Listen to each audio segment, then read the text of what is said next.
Ang layo ng nilakad ko. Nakarating ako dito sa lugar na to. Sobrang haba ng tinakbo ko. Ang ganda pala dito. Di ba? Mamaya papakita ko sa inyo yung pagbalik ko. Nakarating na ako ng wow, meron pala ditong store.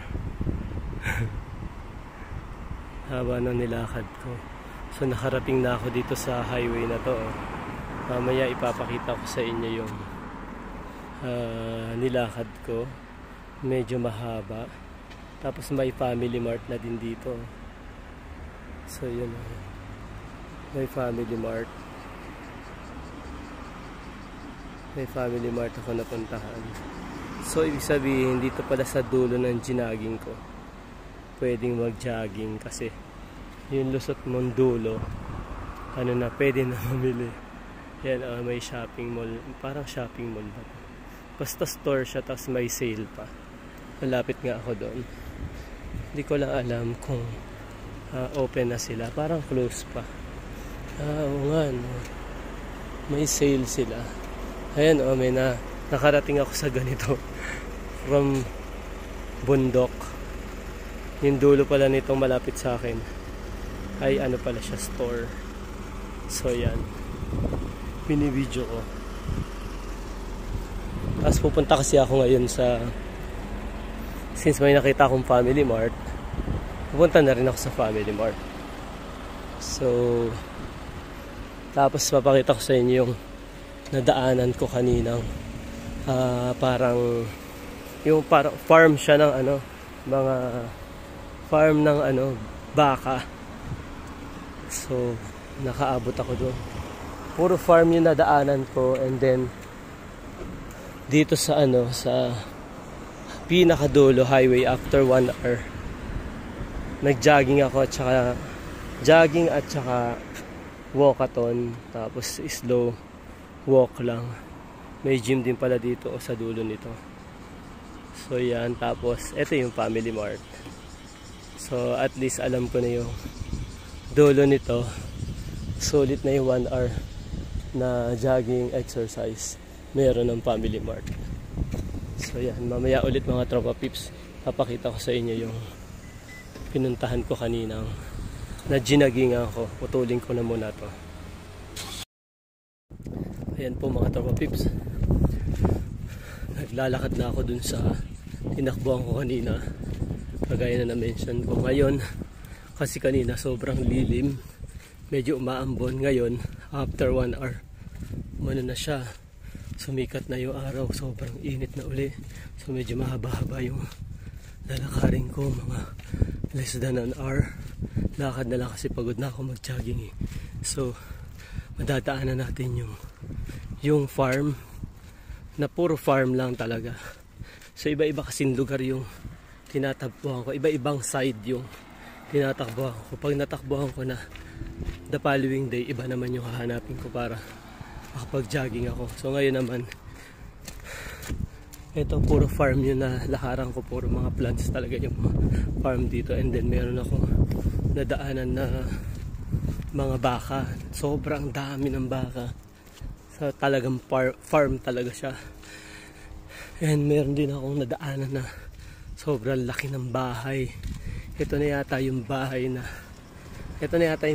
na sa lahat ng inikot ko, ito na yung pinakamalaking bahay na nakita ko dito sa Japan, dito sa Toyohashi. Para siyang mansion yung kagaya sa Dasmariñas Village sa Pinas. Ganun kalaki yung bahay na yun, pero nag-iisa lang talaga siya lang yung nakita kong may bahay dito na napakalaki. So yun lang mga tropa pips, at magbibideo na ako ng farm ng mga farm ng mga tinakbuhan ko, nilakad ko, para makita nyo din. So yan, nakapayo ako. Yan, nakita nyo, sobrang init, diba? So pag nagpayo ako, medyo yan, kailangan kong magpayong na kasi mga 2 weeks pa lang ako, nog na ako. Ganun katindi yung init dito sa Toyohashi. So anyway, ayun, magre-record na ako ng farm. So Sige, mamaya ulit para makita nyo yung mga farm dito. Tropa pips, oh. Yung mga farm. Grabe yung nilakaran ko ngayong araw na to talaga. Napakahaba. Kaya maaga ako laging gumising para makapag-jogging, makapag-walk. Kasi later, alam nyo na merong mga gagawing trabaho online. So kaya kailangan bago mag 9 AM or 8 AM sa Pinas, nakauwi na ako. So ganun siya, minamanage ko lang yung time ko bago mag online work. Nakapag-workout na ako, nakapag-exercise na ako. So mas maganda lang dahil dito mas maaga talaga ako magising. Iba yung excitement pag nasa nasa ibang lugar, 'di ba? Parang yung energy mo hindi nauubos. Ganun sana laging ganun, 'di ba? Ang saya nun pagka ganun lagi yung energy mo. Parang hindi nauubos kasi iba yung kasama mo yung family mo eh. Alam mo yun, nandito sila. Lahat kasama ko sila. Kahit na yung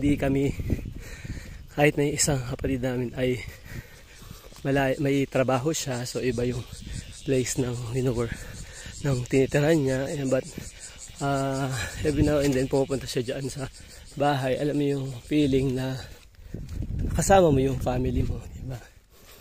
Dahil nandito kami lahat sa Japan, compare yung pag nasa Pinas ka, parang alam mo yun, parang iba yung energy pagka kasama mo yung family mo, mga kapatid ko, ganun. So anyway, malapit na tayo sa farm ng baka. Lilipat na ako ng kabilang side. Ito yung farm ng baka ko. Grabe, sobrang daming sobrang haba ng mga kubo nila. Ganyan kadami yung baka dito. Amoy na amoy mo.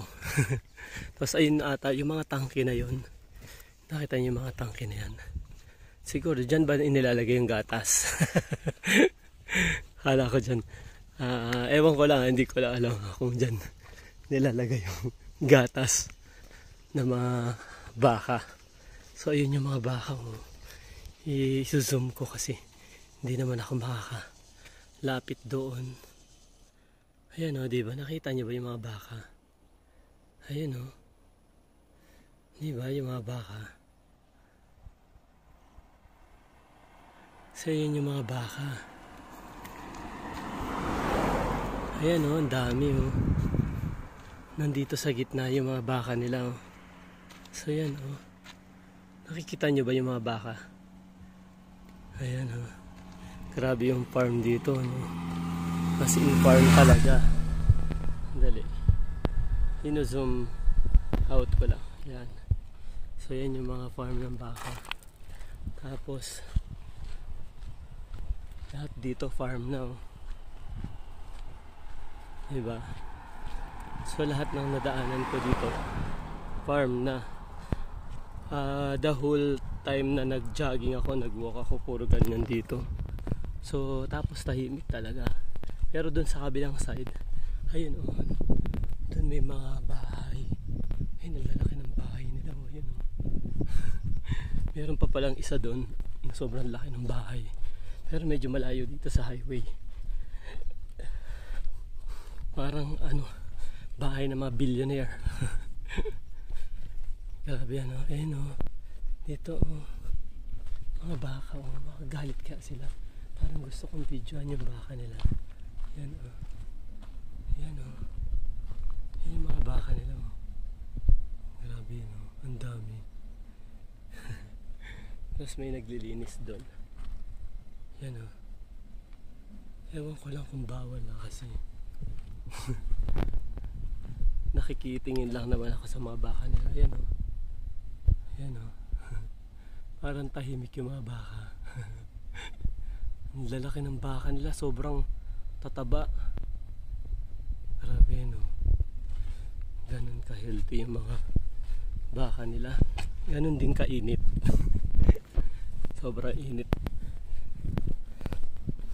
Dito lang ata ako naglakad ng sobrang init-init. Sa Pilipinas parang halos ayaw kong lumabas. Ayaw kong mainitan. Kasi dito probinsya, so hindi masyadong polluted. Kaya kahit mag-walk ka, parang hindi naman delikado. So yun, ewan ko ba kung bahay yun, sobrang laki or office. Parang di office eh, parang mansion siya. So ito pa yung mga ibang ng baka nila, yung mga parang bahay ng mga baka. Ang haba nito bakahan nila. Ayun meron pa dun parang village ng mga baka. Parang mga village talaga siya ng mga baka. So ganun siya, ganun ka haba yung mga farm dito, no? So ayun pa kung makikita nyo, medyo malayo pa ako. Makita nyo, ayun ang dami ng nakahilerang farm. Sinom ko na para medyo hindi matagal. Baka makarating ako doon, sobra na yung oras. So anyway, puputulin ko muna to at itutuloy ko pag may mga magandang pwedeng i-video. Ito rin yung parang masyadong habang farm. Yan sobrang haba. Yan ang ganda, puro mga halaman naman yung nasa loob. At saka ganun din dito sa kabila. Yan diba? Kaya lang pagka ganito kainit na, syempre hindi na masyadong okay maglakad. Kanina kasi medyo maaga ako, naabutan ako ng sikat na araw, kaya medyo masakit na sa balat. Farm. Yan diba? Laki ng farm Yun puro farm. Kung marunong lang talaga akong mag Nihonjin, kakausapin ko yung mga nandiyan dyan sa loob na yan para ma-video ko yung mga halaman, yung mga pananim nila, yung mga pang-ani nila, diba? Yun yung gagawin ko. Actually habang nagja-jogging ako, ganun ginagawa ko. I-video ko ng mga gusto kong ilagay dito sa video ko. So ayun, medyo malayo pa ako. So masasabi ko dito, yung mga farm nila, yung mga parang factory na mga hindi naman building, para mga siya, yung mga bakal lang na maninipis na ginawang ganyan. So parang mga warehouse ganyan.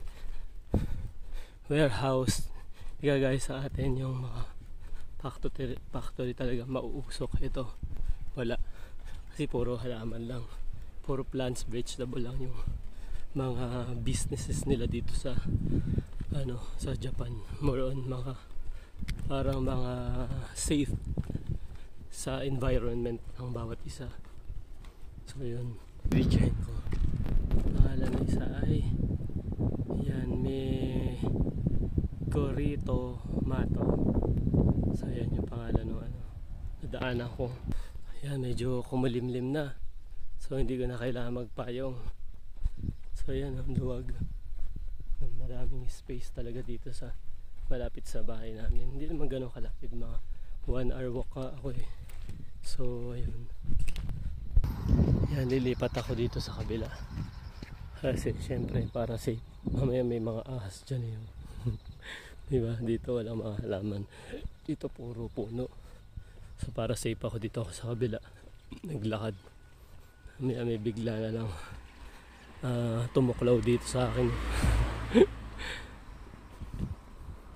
Tapos akala ko sa Japan yung para mga bahay-bahay lang ganyan, pero meron din pala ako nakita dito na yung para mga village din siya. Yung talagang siguro yung mga super rich to na mga Japanese, nasa exclusive village sila, talagang may malalaki silang bakod. Ayan kagaya niyan. Sumisimple lang ako kasi hindi ko alam kung anong bawal dito or diba? Ayan yung ganyan merong mga may harang din. So yan parang mga Ayala Alabang, yung ganyan itsura ng mga bahay nila. Yan ganyan siya. Ayun, Eto, maayos yung mga village talagang. Ano, may mga bakod. Ayun, grabe, ang ganda ng bakod niya. Buong ano niya, may bakod. Diba? Ayan, oh. Sobrang laki ng bahay. Ganda ng garden niya. Kasi ito, may nadaanan ako, yan. Sa tapat nila. Ito yung parang in case of water, parang water, basta water. Parang ano, basta mamita ko. Ayan, in case of ano pala, water supply for emergency. So ang galing, oh, meron silang parang warehouse ng water. Pag nagkaroon ng mga problem sa water nila, ito yung emergency supplier nila. So ayan, dami ko nadaanan na maganda sa mga nilalakaran ko. Talagang nag-enjoy ako sa pagtakbo ko. At the same time, ayun, nakakapag vlog na din ako sa mga farm, sa mga ano na nakikita ko dito.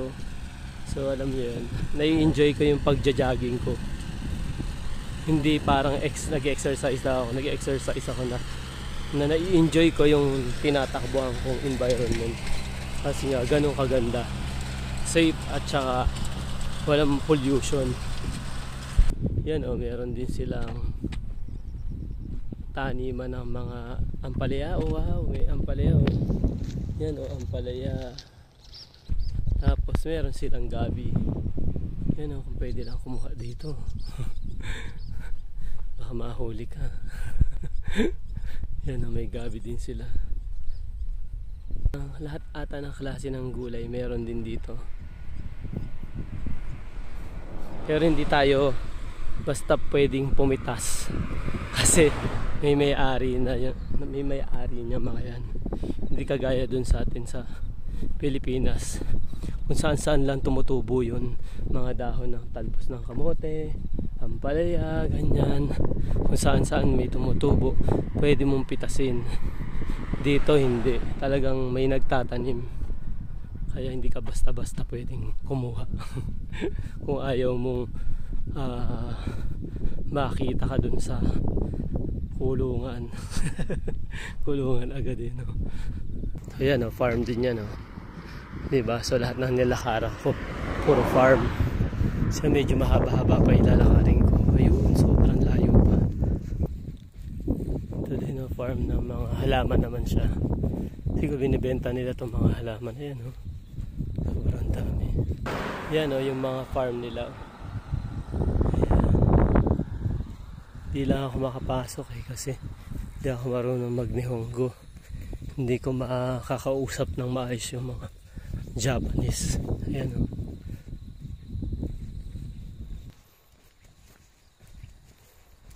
Yan, mga farm ng mga halaman, o. Ito walang cover. Iba kasi may mga cover. Ito wala.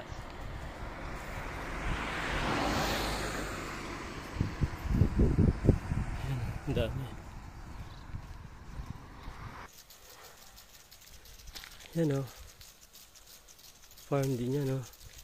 Tingnan nyo, ang daming nag-aano ng water. Diba? So yan, o. Binubuhay pa lang nila yung mga halam, yung mga pananim nila. So yan, o. Nag-i-spray sila ng tubig palagi. So ganyan dito. Lahat halos na nadaanan ko may ganito. Ito, ang ganda ng bahay nito. Puno ng puno. Ganyan lang yung harang nila. Puro halaman. So yan, ang ganda ng bahay. Ganito gusto ko. Gusto ko lang. Yan ang pagkakagawa. Puro kahoy ba siya or bakal? So ganun yung itsura ng bahay niya. Ito na yung sinasabi ko sa inyo, na ang laki ng bahay. Ayan, o. May space pa siya na parang may business din siya sa tabi lang niya. Ano ko nasabi? So ito, o, parang hotel yung kanya, o. Parang Shangri-La yung bahay, o. Ganyan, o. Grabe, ang ganda sa loob, o. Yun, o. Tingnan mo, talagang may safe, secure talaga. Walang makakapasok dyan. Yan, o. Ganyan, o. Grabe, na-amaze lang ako sa bahay niya. Eh, sobrang secure yung lugar niya. Parang yung sa mga Spartan, yung mga naggegera. Ang laki ng gate.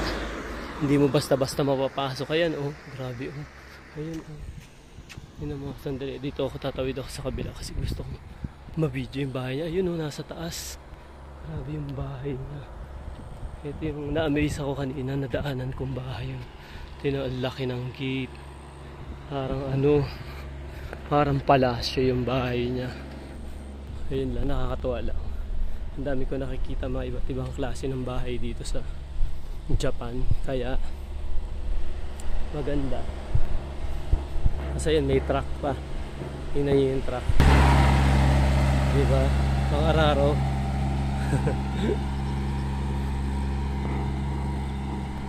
Tsaka mostly na nakita ko dito yung mga bahay nasa tabi nila mismo yung business nila. Parang mga Chinese din pala yung mga Japanese. Akala ko sa mga Chinese lang yun. Sa mga Japanese din pala ganun. Ayun, may bahay siya. Tapos nasa tabi lang niya yung common. So yun yung ganun yung business nila. Kung ako kasi gusto ko din yung ganun yung bahay mo.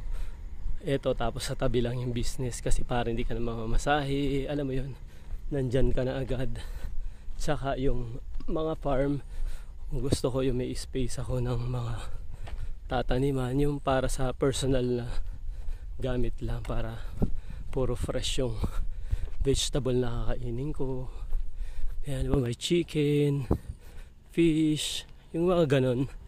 Yung ikaw na mismo yung yung para homegrown ba tawag doon, na mga alaga, plants, vegetable, fruits, fish, chicken, yun, ganun yung mga gusto ko.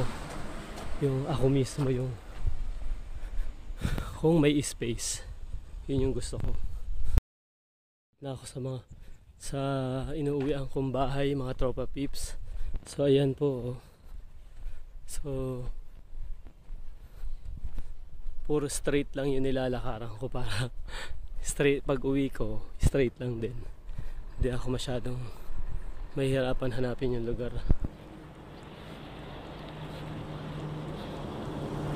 Yan po mga tropa peeps. Sana nag-enjoy po kayo sa panonood ng video ko, kahit na puro kalsada lang yung makikita nyo. Puro farm at saka mga kung ano-anong bundok yung makikita nyo. Sana nag-enjoy kayo.